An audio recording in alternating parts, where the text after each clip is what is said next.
It's a funny thing, the line between a law-abiding citizen and maniac in a 15-ton front-loader demolishing private property. You'd think it's a pretty thick, well-defined line. Maybe it's got flashing neon lights and a velvet rope. But I'm here to tell you that line is whisper-thin, almost invisible, and it's painted directly on the pavement right in front of the security gate of the Evergreen Meadows Homeowners Association. And it turns out, all you need to cross it is a house on fire, a woman with a bad attitude, and a 2-minute window of pure, unadulterated rage. My name is Alex, and this is the story of how I became a suburban folk hero, a public menace, and the only person in history to get a standing ovation for committing what was, technically, an act of domestic terrorism. For 32 years, I'd successfully avoided two things: timeshare presentations and homeowners associations. I figured they were basically the same deal. You pay a bunch of money to have someone else tell you how to live your life, and the only one who's really happy is the person cashing the checks. It's a protection racket disguised with freshly planted petunias. You're paying for the privilege of being told your trash cans are a shade too taupe for the neighborhood's aesthetic. Yet there I was, a month into my new life as a homeowner, perched on a wobbly ladder in Evergreen Meadows, a place so beige it could have been decorated by a bowl of oatmeal. I was trying to install a smart doorbell, a sleek little piece of black glass and brushed nickel that promised to let me see who was at my door from anywhere in the world. In reality, I just wanted to screen my visitors so I could pretend I wasn't home when my mother-in-law dropped by unannounced. The problem was, in a community where the most exciting architectural feature was a slightly different pattern of vinyl siding, my doorbell looked about as subtle as a UFO parked on the lawn. I could already feel the violation notice being printed on some ancient dot matrix printer in the depths of the community clubhouse. My house was fine. It was a perfectly acceptable box for living in. 4 walls, a roof that didn't leak yet, and a backyard that was a blank canvas of dirt and neglected crabgrass. I'd bought the place for the quiet. I'm a project manager for a commercial construction company, a job that involves spending 10 hours a day listening to arguments about rebar specifications and union jurisdictions. My brain is a constant buzz of deadlines, blueprints, and angry men in hard hats. When I came home, I wanted to hear nothing but the gentle hum of the refrigerator and the sound of my own sanity slowly returning. Evergreen Meadows, with its creepy, uniform silence, seemed perfect. I was just twisting the final screw into place when a shadow fell over me. It was a sharp, angular shadow, the kind that can only be cast by a person with a posture honed by years of judging others. "Good morning?" I looked down from the ladder. A woman stood on my pristine, HOA-approved sidewalk. She was in her late 50s, dressed in crisp white capri pants and a pink polo shirt tucked in so tightly it looked load-bearing. Her hair was a formidable blonde helmet, a marvel of aerosol engineering that could probably deflect small-caliber bullets. In her hand, she held the quintessential weapon of the suburban tyrant, a clipboard. "I don't believe we've been properly introduced," she said, her voice a chipper, melodic blade. "I'm Brenda, the HOA president." "Alex," I said, trying to sound friendly and not at all like a man who was trespassing on his own property. "Nice to meet you." Her eyes, small and sharp, weren't looking at me. They were fixed on my lawn with the intensity of a sniper. "Your turf appears to be a 1/4 inch above the regulated 3-inch maximum," she announced. She wasn't asking. She was testifying. She stepped forward and handed me a thick, spiral-bound book that could have been used to press flowers or flatten small animals. "The Community Handbook. You'll want to familiarize yourself with it."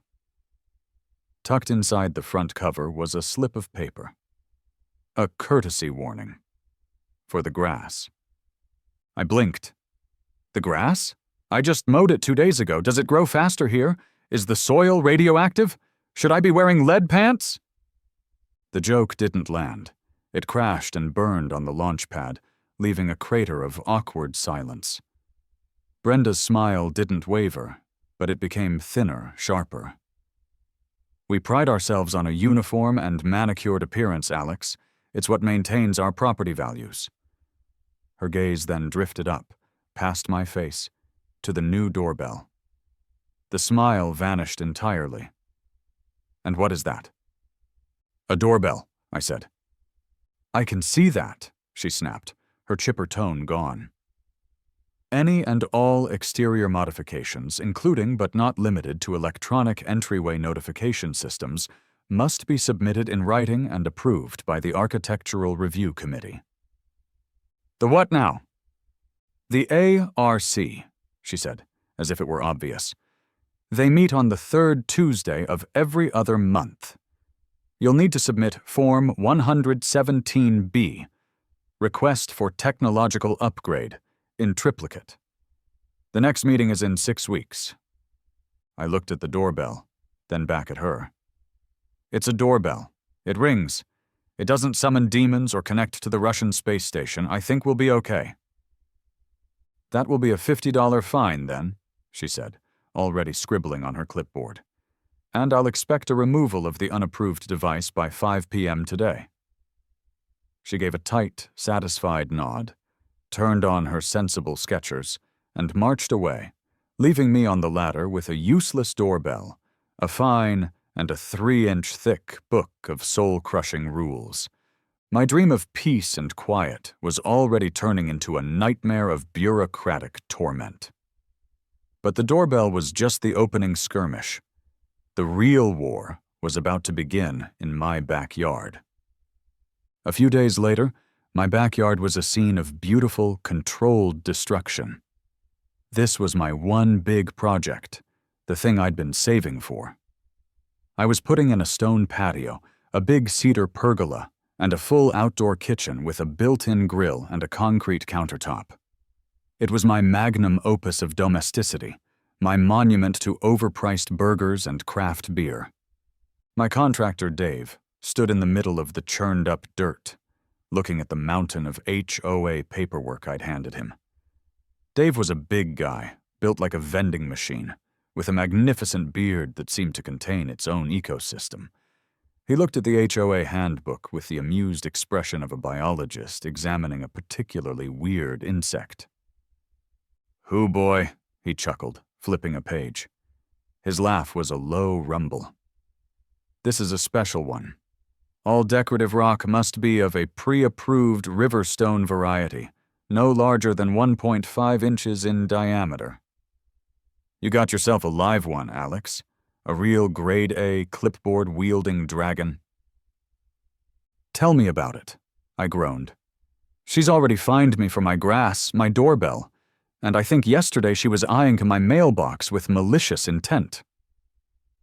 "Yeah, we're gonna need a different strategy here," Dave said, stroking his beard thoughtfully.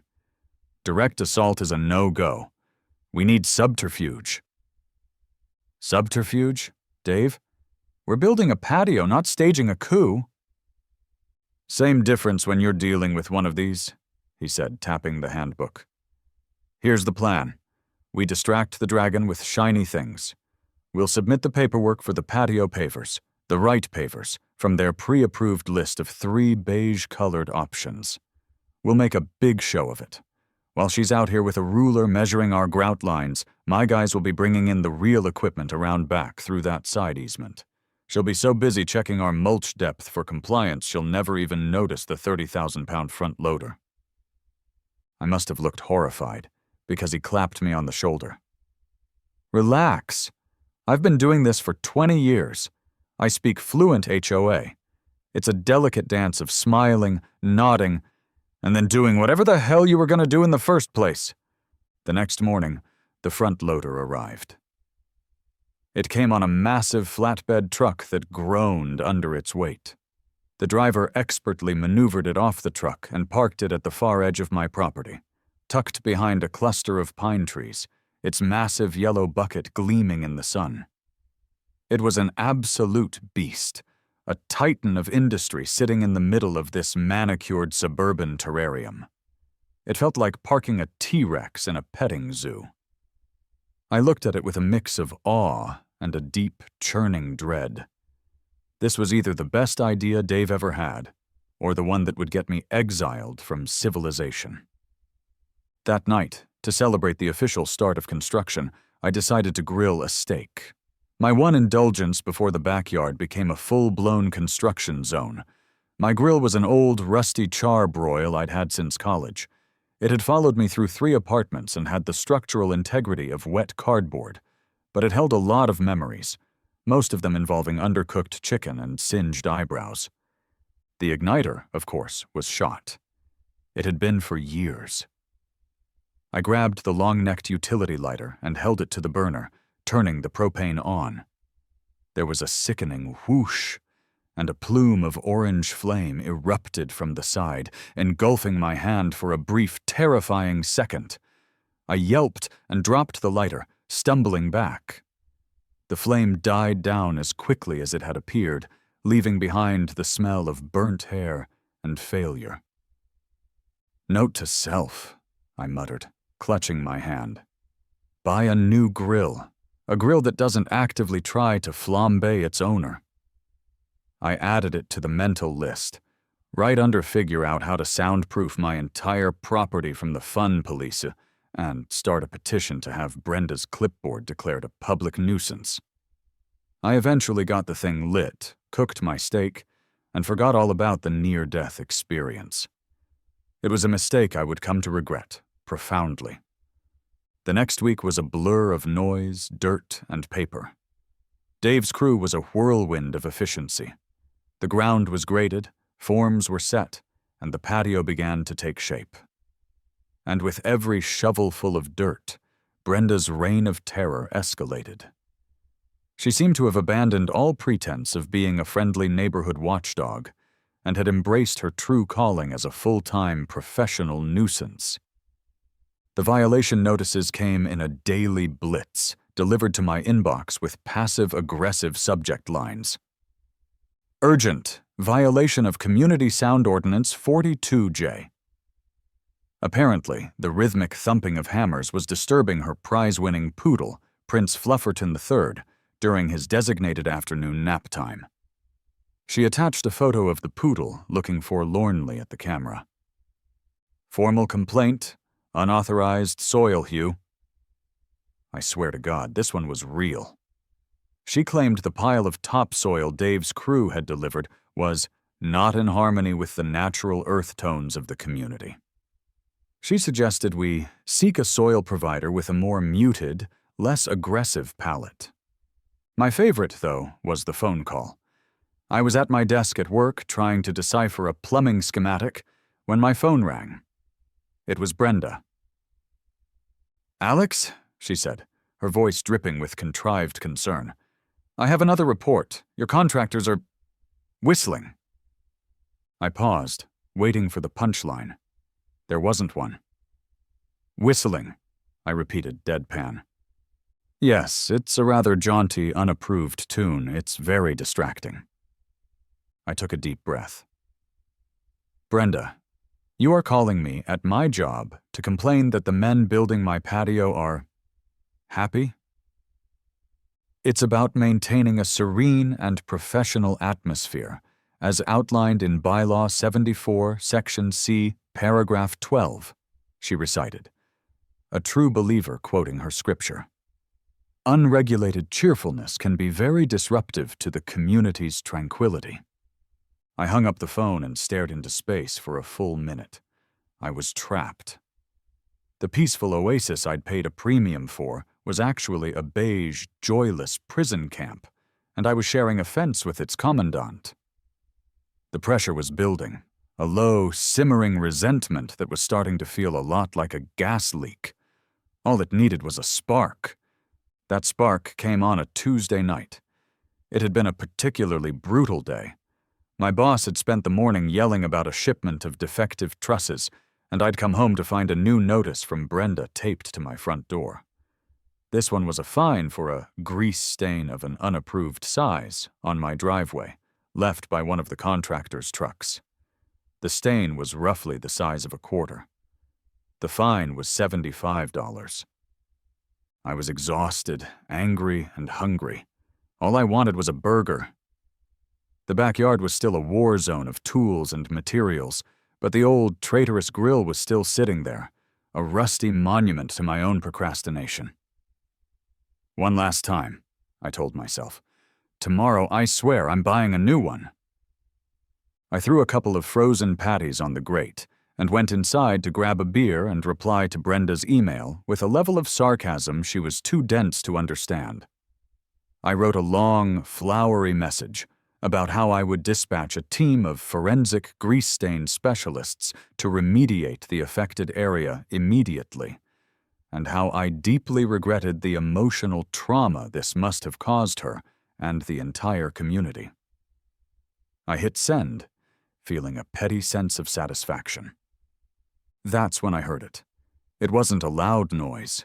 It was a soft, deep whoomp, the kind of sound that registers in your bones before your ears.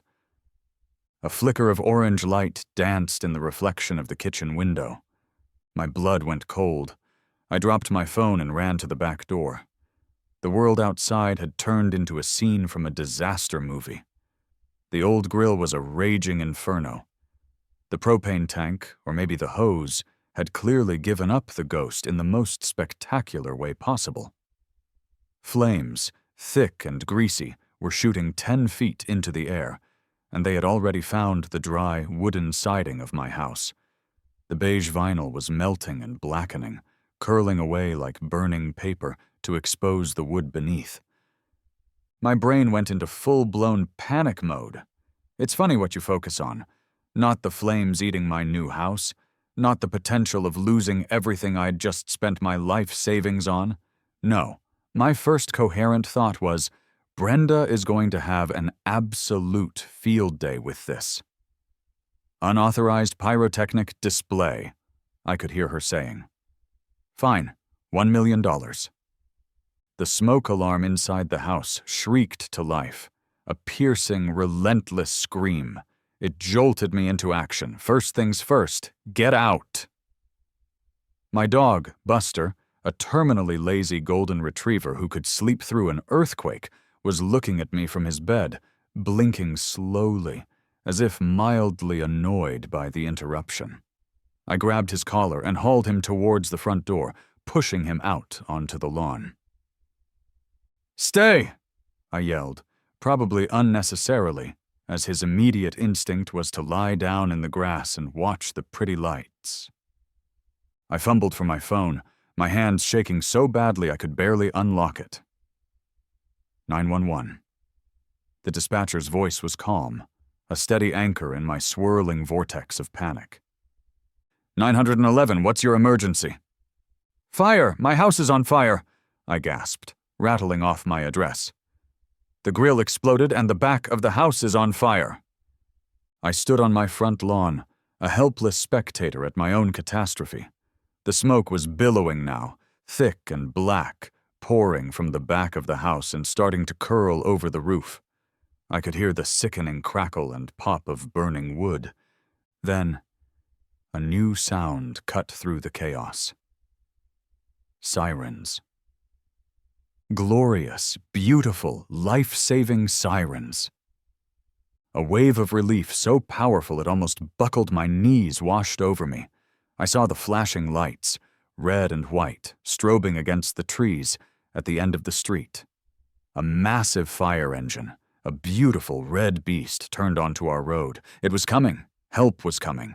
It barreled down the street, getting closer and closer, a chariot of hope. And then it stopped. It stopped dead at the main security gate of Evergreen Meadows. The gate, a flimsy-looking thing of white-painted aluminum, wasn't opening. My heart sank into my stomach. Through the strobing lights, I could see a figure standing defiantly in front of the control panel, arms crossed. A silhouette of pure, undiluted obstruction. It was Brenda. Of course it was Brenda. She was wearing a pink silk robe and clutching a heavy maglite flashlight like it was the staff of a god. "No," I whispered. No, you have got to be kidding me. I broke into a dead sprint, my feet pounding on the pavement. I could hear the argument from 50 yards away, carried on the night air. A woman's voice, sharp with authority and disbelief, was yelling from the passenger window of the fire truck. This had to be the fire captain. "Ma'am, for the last time, open the damn gate. There is an active structure fire." Brenda's voice was shrill, unwavering. "I need to see your vendor pass. The HOA requires all commercial and emergency vehicles to register with the front office for a temporary access transponder." The fire captain, a woman with a severe haircut and a face that looked like it was carved from granite, looked utterly baffled. "We're the fire department," she yelled, enunciating every word as if speaking to a toddler. "Our truck is on fire. We don't have a vendor pass." "Rules are rules," Brenda chirped back, her voice laced with the smug certainty of the truly ignorant. "How do I know you're legitimate? This could be a ploy. Vandals have used fake emergency vehicles before to gain access to gated communities. It's a well-known tactic." I finally reached the gate, gasping for air, my lungs burning. "Brenda, what the hell are you doing?" I screamed. "It's my house! It's on fire!" She turned to me, her face illuminated in the flashing red lights. There wasn't an ounce of concern in her eyes, only a cold, reptilian satisfaction. "Well, Alex," she said, her voice dripping with condescension. "Perhaps if you had followed the regulations regarding proper grill maintenance and placement, as outlined in Chapter 7, Section 4 of the Community Handbook, we wouldn't be in this predicament, would we?" I stared at her, dumbfounded. My house was literally burning down behind me, and she was quoting bylaws. The smoke was thicker now, a choking black cloud that blotted out the stars. I could hear the tinkle of a window shattering from the heat. The firefighters in the truck were yelling, their voices a frantic chorus of disbelief. The captain was on her radio, probably calling for police backup, but that would take more time. Time I didn't have. I looked at the captain's face. It was a mask of pure, frustrated fury. She knew, and I knew, that every second we spent here was another room lost, another piece of my life turning to ash. I glanced at my watch. It had been 2 minutes since the truck arrived at the gate. 2 minutes. An eternity. My gaze drifted away from the absurd drama at the gate. It drifted past Brenda's smug face, past the impotent fire truck. It drifted back towards my property, to the dark shape lurking behind the pine trees.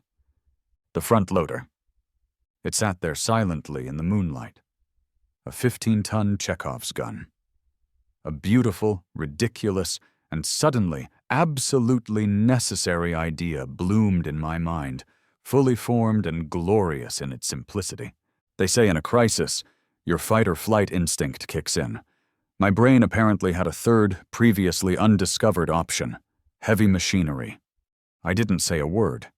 There was nothing left to say. Words were useless here. Words were Brenda's weapon, a shield of bureaucratic nonsense she used to warp reality to her will.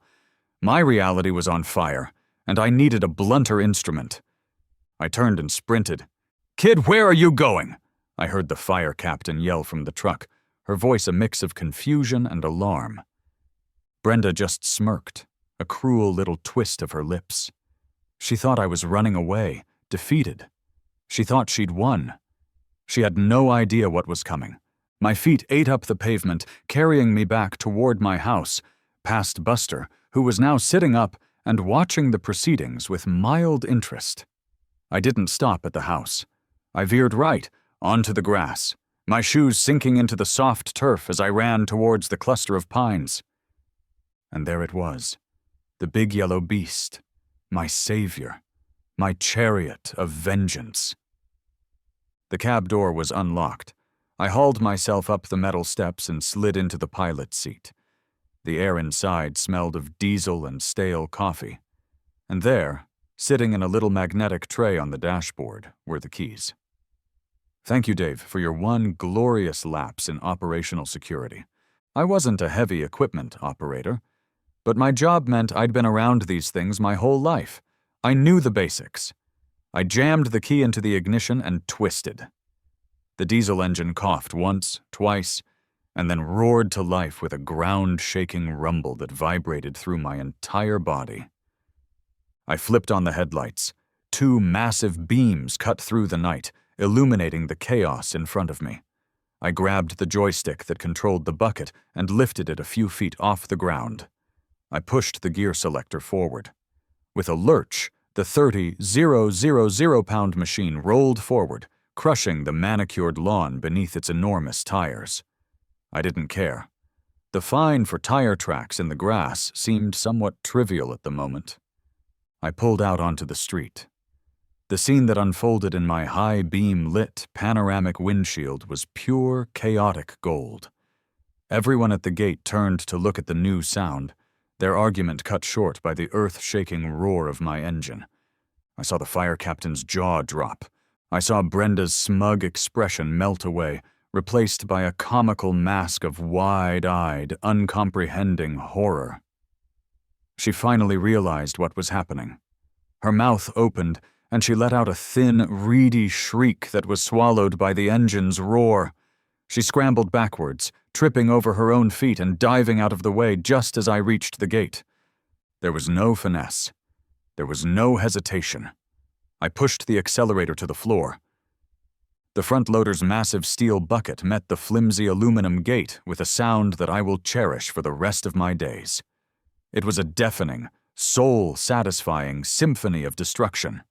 A percussive blast of crunching metal, splintering wood, and screeching hinges. The gate didn't slow me down. It didn't stand a chance. It was obliterated, ripped from its concrete moorings and tossed aside like a piece of used tinfoil. The control panel, Brenda's sacred altar, was flattened into a pancake of plastic and wires. I rolled another 10 feet and brought the loader to a halt, the engine rumbling like a contented predator. Silence. A thick, stunned silence hung in the air, broken only by the crackle of my burning house and the hum of the diesel engine. The firefighters in the truck just stared, their faces a perfect picture of shock and awe. Then, the fire captain leaned out of her window. She looked at the mangled wreckage of the gate, then at me in the cab of the loader. A slow, wide grin spread across her face. She gave me a single, sharp nod of approval. The fire truck's siren blared back to life, a triumphant roar that echoed through the night. It shot through the brand-new, custom-made opening in the gate and sped towards my house. For one beautiful, shining moment, I was the king of Evergreen Meadows, a rumbling, diesel-powered god of righteous destruction. The fine for this was going to be absolutely epic, and it was going to be worth every single penny. An hour later, the world had returned to a semi-normal state of chaos. The fire was out. The acrid smell of smoke and wet ash hung heavy in the air, a perfume I wouldn't be forgetting anytime soon. My house was still standing, which was a plus, but it looked like it had gone 10 rounds with a dragon and lost badly. The entire back wall was a blackened, melted mess. A gaping hole in the roof showed where the firefighters had ventilated, and water was probably pouring into every room I owned. But it wasn't a pile of ashes. It was salvageable. I was standing on the curb, wrapped in a scratchy blanket someone had given me, watching the firefighters roll up their hoses.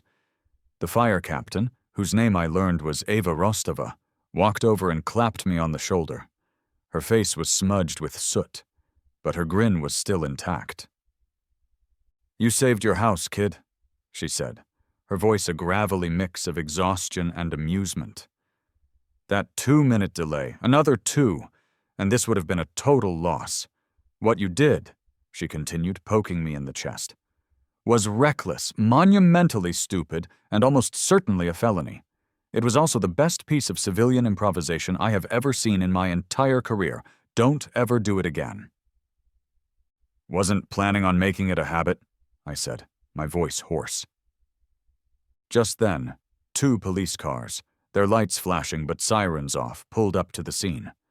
The cavalry had arrived, fashionably late to the party. 2 officers got out. One was young, with a calm, level-headed face. The other was older, more grizzled, with a mustache that looked like it had seen things. Before they could even take in the scene, the burned house, the fire trucks, the giant front loader parked in the middle of the street, a figure shot towards them out of the darkness. It was Brenda. She had apparently recovered from her near-death experience and was now wrapped in a Red Cross blanket, which she wore like a royal cape.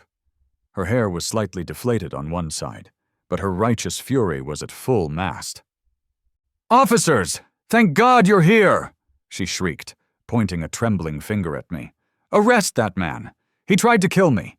He came at me with that monster truck. He's a menace, a lunatic. I want him arrested for terrorism." The younger cop, whose name tag read Miller, held up a hand. "Ma'am, please calm down. Let's start from the beginning." His partner, Russo, just sighed and flipped open his notepad with the weary air of a man who had heard it all before. The next 20 minutes were a masterclass in absurdist theater. Brenda gave a hysterical, wildly exaggerated account of the evening's events. In her version, I was a rampaging maniac, cackling with glee as I hunted her down with a piece of construction equipment, all because of a friendly reminder about grill safety. Officer Miller, to his credit, was trying to piece together a rational narrative. He turned to Brenda, his expression patient but strained. "So, let me get this straight, ma'am. You prevented the fire department from getting to an active fire?" "I was upholding the bylaws," Brenda insisted, her voice rising to a fever pitch. "It's my fiduciary duty as president of the board to protect our community from unauthorized vehicular entry. The rules are clear." "The rules," Russo muttered under his breath, just loud enough for me to hear. "Lady, the only rule that matters when a house is on fire is get out of the way." That's when Captain Rostova stepped in. She strode over, her fire coat slung over her shoulder, and handed Officer Miller a clipboard of her own. The official incident report. "My report will corroborate Mr. Henderson's story," she said, her voice cutting through Brenda's hysterics. "It will clearly state that our access to the scene was delayed by 2 minutes and 14 seconds due to civilian interference at the front gate." "That interference," she said, locking eyes with Brenda, "directly endangered the lives of my crew and resulted in significantly more property damage than was necessary." Miller read the report, his eyebrows climbing higher with every line. Russo just shook his head slowly. Finally, Miller turned to me. "Your side of the story, sir?" I took a deep breath. "Well, officer, it's pretty simple. I was standing on my lawn watching my house burn down. The fire department was stuck at the gate because Brenda here was demanding to see their library card or something. I was presented with 2 choices. Option A, stand by and watch my life savings go up in smoke while she checked their fire truck for the proper paperwork. Option B, creatively and efficiently remodel the front gate to allow the nice people with the big water hose to do their jobs. I chose the option that resulted in less overall property damage. I think in the business world, they call that mitigating losses." Miller fought to keep a straight face. Russo actually snorted. "They were stuck, and they knew it. They couldn't arrest me. Captain Rostova was practically my character witness. But they also had a hysterical woman, a formal complaint, and a very, very destroyed gate. In the end, they did what all cops do when faced with a situation too ridiculous for the law books. They took everyone's information and promised to be in touch. As they left, Miller pulled me aside for a second. "Look," he said quietly. "Off the record, nice driving, but you're probably going to need a lawyer." The next morning, I woke up on my unburned couch to the sound of a deep, rumbling laugh. I opened my eyes to see Dave the contractor standing in my doorway, hands on his hips, surveying the scene. He looked from my scorched house to the front loader, which was now cordoned off with yellow police tape like a prized exhibit at a redneck museum. He stared for a long, silent moment, then let out a slow, appreciative whistle. "I leave you alone for one night," he said, shaking his head in disbelief. "One night? And you start a war? I'm not even mad, Alex. I'm impressed. You know, we usually have to pay extra for the demolition phase of a project. You saved me a line item." "Glad I could help," I croaked. Dave became my rock. He knew exactly which insurance adjusters to call, how to phrase the claim to maximize the payout.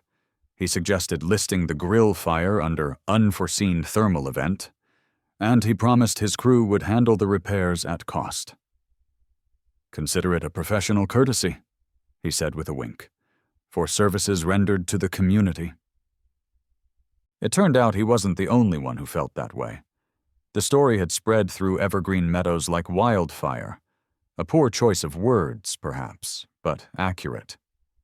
The Neighborhood Next Door app, a platform usually reserved for complaining about lost cats and teenagers on skateboards, had absolutely exploded. It was civil war, fought with passive-aggressive posts and angry face emojis. Two distinct factions emerged. Team Brenda was a small but ferociously vocal minority of HOA loyalists. They were the true believers, the ones who genuinely thought that the color of your mailbox was a cornerstone of Western civilization. They posted long, rambling screeds about the shocking disregard for the rule of law and the dangerous precedent of vigilante landscaping. One woman wrote, "What's next? People painting their houses whatever color they want? It's a slippery slope to anarchy." But they were drowned out by the overwhelming chorus of Team Alex. It was the silent majority, the downtrodden masses who had been living under Brenda's tyrannical reign for years. For them, I wasn't a vandal. I was William Wallace in a front loader. I was their hero. The tributes began to appear on my doorstep. It started small. A 6-pack of craft IPA with a note that just said thank you. Then a gift card to Home Depot. Then, my personal favorite, a beautifully framed 8x10 photograph of the mangled, destroyed gate, taken by some enterprising neighbor in the early morning light. The note on that one read, "Lest we forget." My interactions with my neighbors became surreal. An elderly man named George, who I'd only ever seen trimming his hedges with surgical precision, stopped me on the street, his eyes filled with tears. He grabbed my hand with both of his. "You did it, son," he whispered, his voice thick with emotion. "You liberated us." A young mom pushing a stroller pulled me aside and asked, in all seriousness, if I'd be willing to rent out the front loader for an hour to deal with the Hendersons' annoyingly loud wind chimes. I politely declined. The honeymoon period lasted about a week. Then the other shoe dropped. It arrived via certified mail, a thick, creamy envelope that felt heavy with impending doom. It was from the HOA's law firm, a company with a name that sounded like it was made up of 3 different kinds of predatory birds. Inside was a multi-page document that made my blood run cold. It was a formal demand for payment for the replacement of the custom-designed artisanal security gate to the tune of $25,000. It also included a laundry list of fines: the initial grill fire, the unauthorized soil hew, the whistling contractors, the greasy spot on the driveway, and a new big one: unauthorized operation of heavy machinery for the purpose of property destruction. Total fines: $52,450. They were threatening to put a lien on my half-destroyed house and sue me into the next century. Officer Miller's advice echoed in my head. It was time to lawyer up.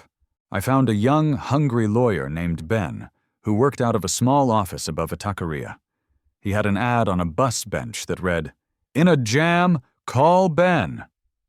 He listened to my entire story, his eyes getting wider and wider with each detail. When I finished, he leaned back in his chair and let out a low whistle. "This is gold, Alex," he said, a huge grin spreading across his face. "Absolute solid gold. This isn't a case, it's a screenplay. David versus Goliath, but David has a Caterpillar 950M. We're not just going to fight this. We're going to countersue for gross negligence, endangerment, and intentional infliction of emotional distress. By the time we're done, they'll be paying you." I left his office feeling something I hadn't felt in weeks: hope. The battle was far from over, but for the first time it felt like I had an army on my side. The showdown was scheduled for a week later. The HOA, at the firm insistence of Brenda and her legal eagles, had called an emergency executive meeting to vote on 2 measures: formally proceeding with the lawsuit against me, and, for good measure, expelling me from the community altogether. The venue was the community clubhouse, a sterile, joyless building that smelled faintly of lemon-scented cleaner and shattered dreams. The night of the meeting, the place was packed. It looked like every single resident of Evergreen Meadows had turned out. The air was thick with tension, a palpable buzz of neighborhood gossip and quiet animosity. I saw the faces of my supporters: the teary-eyed George, the wind chime-hating mom, the guy who left the beer on my porch. And I saw the faces of Team Brenda, a phalanx of stern-looking men and women in sensible shoes, all of them glaring at me as I walked in. I took a seat in the back with Ben, my lawyer, who was looking as excited as a kid on Christmas morning. Brenda was at the podium, in full battle regalia. She was wearing a navy blue power suit with shoulders so sharp they could have cut glass. She launched into a dramatic, pre-rehearsed speech about the importance of law, order, and aesthetic harmony. She painted me as a rogue agent of chaos, a threat to their peaceful way of life, and, more importantly, their property values. "This man," she declared, pointing a finger at me, "took our sacred rules, the rules that protect us, the rules that make this community a beacon of suburban excellence, and he crushed them under the wheels of his yellow monster." A few of her supporters applauded weakly. Then it was my turn. Ben gave my shoulder a squeeze. "Just tell your story," he whispered. "No legalese, just be you." I walked up to the podium. The microphone screeched as I adjusted it. I looked out at the sea of faces, a mix of hostile, curious, and friendly. "Hello, everyone," I started, my voice steadier than I expected. "My name is Alex, but you may know me as the lunatic with the front loader. Brenda talks about rules, and she's right, rules are important. But I think we're forgetting the most important rule of all, the one that predates any HOA handbook, and that's the rule of don't be a complete sociopath." A murmur went through the crowd. "When a house is on fire," I continued, my voice rising, "you let the fire truck through. It's not a complicated concept. You don't ask for their paperwork. You don't check to see if their siren is at an approved decibel level. You get out of the way. The reason that's not in the bylaws is because the founders of this community, God rest their souls, probably assumed a basic baseline level of human decency from its residents, an assumption that, it seems, was wildly optimistic. I told them the whole story.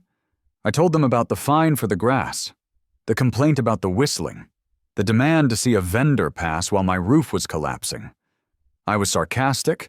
I was a little angry, but I was honest. I could see people nodding along. I could see the tide turning. Just as Brenda was getting up to deliver her rebuttal, her face a thundercloud of rage, the main doors of the clubhouse swung open.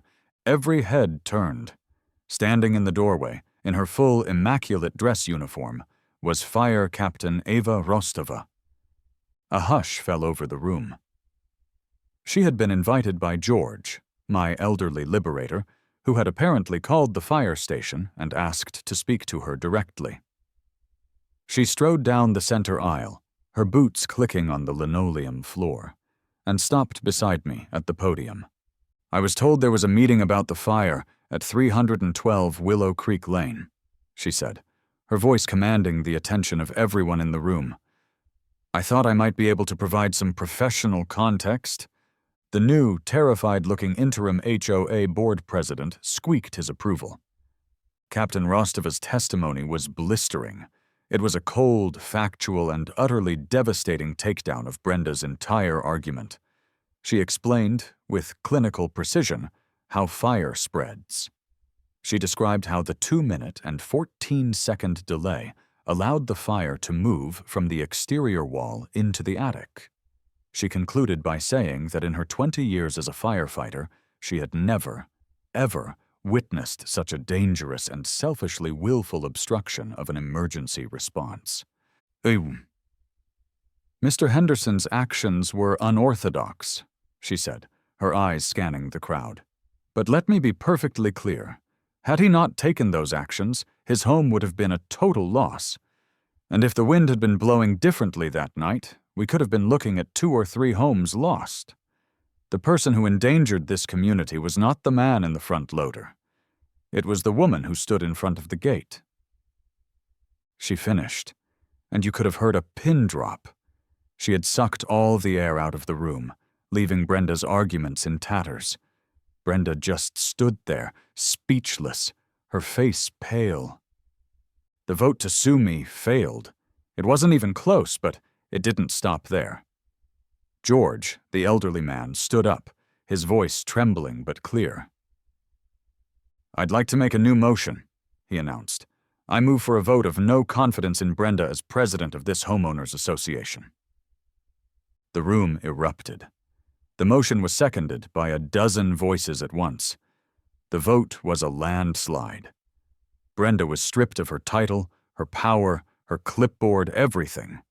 She tried to object, sputtering about bylaws and procedure, but no one was listening anymore.